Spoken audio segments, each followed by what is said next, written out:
Okay, friends. Hopefully this is going to be a quick video.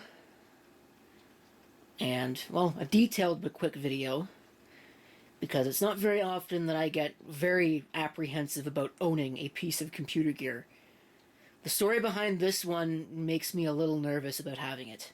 I'm not superstitious or anything, but there's something about this thing that just kind of weirds me out a little bit. It makes me feel kind of uneasy. But we'll get into that. Maybe a little bit. On the surface, it's not special. It's just another one of those boring 90s page boxes with a 486 in it. 33 megahertz 486 at that. Like I said, nothing special. This missing drive, man. Taking a look at the back here, you can see unit number 1440. 2 COM ports. There's your 5-pin keyboard. It's just standard. This is really just a standard computer. Like I said, there's not much special about it. There's printer and the joystick port. That's actually an Ethernet card there, which is pretty cool. I think that card, that silver thing that's right in the middle there, I think that's actually a SCSI controller. Or it's some other controller. I know this does have a SCSI board in it, which is actually probably this, because, I mean, it's labeled SCSI, after all. It's got VGA, and the other nice thing about this is it actually has a bus mouse connection. So that's pretty cool. And then there's some kind of data acquisition card on the other side. I've got this weird feeling that I have just violated the sanctity of years of secrets that have been kept by somebody no longer with us. Again, you can probably guess what I'm about to say with respect to the story behind this machine. But again, I've got computers in my collection from people who have deceased, who are deceased, and I don't feel anything about them. I mean, it's obviously sad they're no longer with us, but the computer itself is just a neat piece. This one just weirds me out in a very strange way. Okay, so this thing. This is a Asus board. It's actually an ISA-486, as you see there. That is the full model name. Just a random 486 board with, indeed, a 486 33 megahertz CPU. It's actually a DX, which is good. Well, I mean, it would be good anyway, but it looks like this board is another one of those boards that was designed for the Waytech 4167 coprocessor, because you can see there, it says 4167. So that's neat. I don't have any of those, and I can't imagine they're plentiful and cheap on eBay, so I probably won't add one. I don't really have much of a use for a floating point unit anyway. Component power supply, model LT200W, which tells you all you need to know. It's 200 watts. Manufactured in 1992. I don't really like that. That looks rather unsafe, but who am I to judge? That's one of the things that ATX really improved on, was the power situation, because on these, the power was routed straight to the front of the case. So you had 120 volts. If you nicked that cable, that missing drive is just, I don't know. I don't even know what I can put in there, because I don't think this has. No, this doesn't have drive controllers on board. So you can see, you know what? This doesn't even have a floppy controller. Oh yeah, it does. There's one on the SCSI board. I don't know if it actually works, but the floppy cable's missing. It has an AMI BIOS. You can see it actually has an outboard battery. That's a replacement. I should probably pull that out of there, because I'm sure those batteries are going to do nothing but leak. It had a lithium battery in it, but it doesn't anymore, because that's dead. I think that's an ATI video card. I want to say it's an ATI card. I guess we'll find out when we power it up. But nothing really special, just a Super VGA compatible card. Of course, that's an Adaptec SCSI controller. Model, I don't even know. Copyright 1990. AHA 1542B. That's what it is. So, you know, a pretty run-of-the-mill SCSI controller for the time. Not too fancy. Probably works well. There's our Ethernet card, which looks like it's actually an SMC part. So that's neat. And a WinBond multi-IO controller, which has memory on it for some reason. I don't know why. But that's okay. It's probably related to the game port. I'm going to actually pull this battery box out. So, it's polarized. I don't feel too bad about that.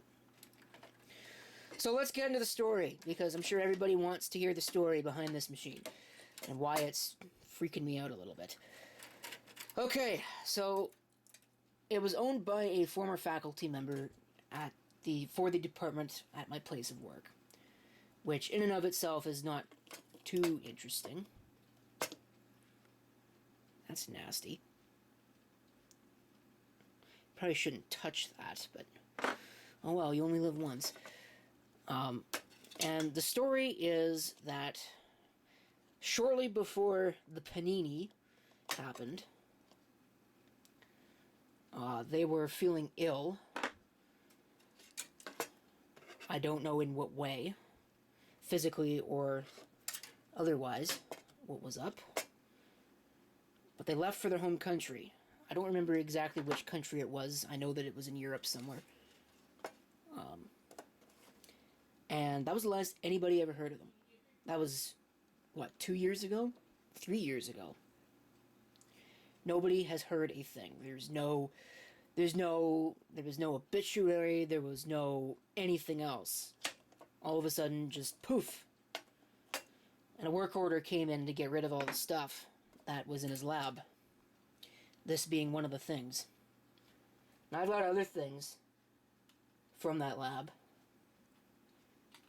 And I don't know how I feel about owning any of them, really, to be honest. But owning something from somebody who has passed away doesn't really bother me, like I said. Owning something that belonged to a person that just straight up vanished without a trace bugs me in a way that is indescribable. It makes me feel really, really weird. Like the hair on the back of my neck is standing up. I can't convey that emotion to you because I don't really know how. I forgot to mention the hard drive. It's a Maxtor model 72133R. I'm not sure what size it is. I guess we'll find out, but it's one of these older Maxtor drives. These were known for making really interesting seek test noises. I don't know if this is one of them, because I know that there were some later ones where they changed it, but I guess we'll find out when I power it up. I did power it on briefly to make sure that it actually did something and wasn't completely comatose, which it does.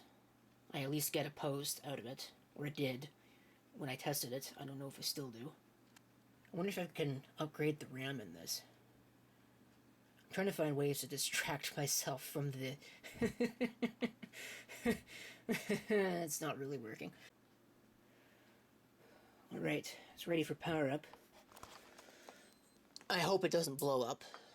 I don't know what I'll do if it blows up. I'm kind of curious how much power it's going to use. I don't have a bus mouse hooked up, nor do I have the Ethernet. I don't care. I don't really need those for this. I am using my nice Model M keyboard, though. So it better not blow that up. I'll be mad if it blows that up. Here we go.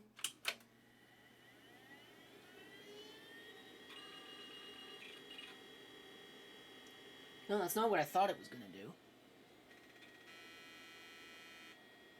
Ha! 1600. That's weird. AT SCSI. It sees a drive. Don't know what it is. Beep.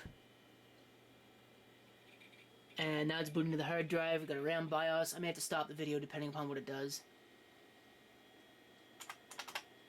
Which doesn't look like it did too much of interest.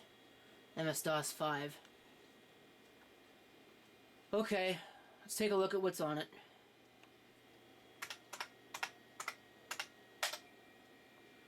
Holy crap. Is there anything of interest? There's a couple of .exes. There's Windows. What version of Windows is on this? 3.1 probably. Yep.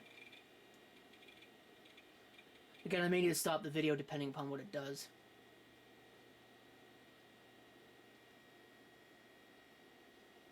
Oh. Apparently it's got XMS on it as well. Which is weird. Import mouse. The display looks very odd. I think you can probably see it on video. It's not supposed to look like that. It's supposed to be a solid color. Most of this is no doubt user data that I can't keep anyway.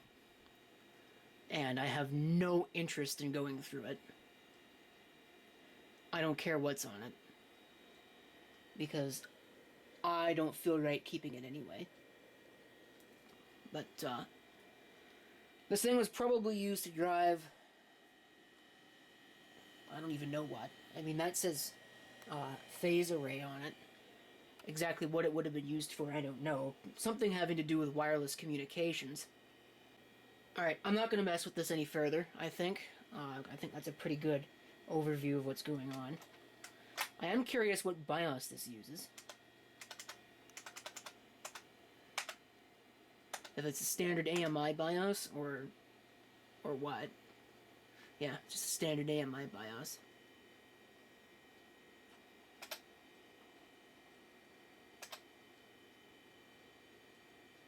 So, obviously it doesn't need a hard drive type to work, which is okay.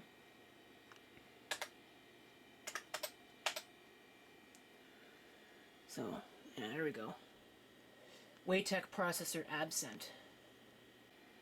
Alright, so there's your PC with a spooky backstory. And, I think that's all that I have for today. I can't think of anything else I need to say. So, thank you for watching. If you've got any comments, feel free to leave them down below. I'm going to put this thing far away from my sight, and I'll probably forget about it until the next time I see it. Maybe the next time I see it, I'll be in better shape to handle its existence. The emotion, I can't convey it. It's just... like I said, the hairs on the back of my neck are standing up. The world's a weird place, man. It really is.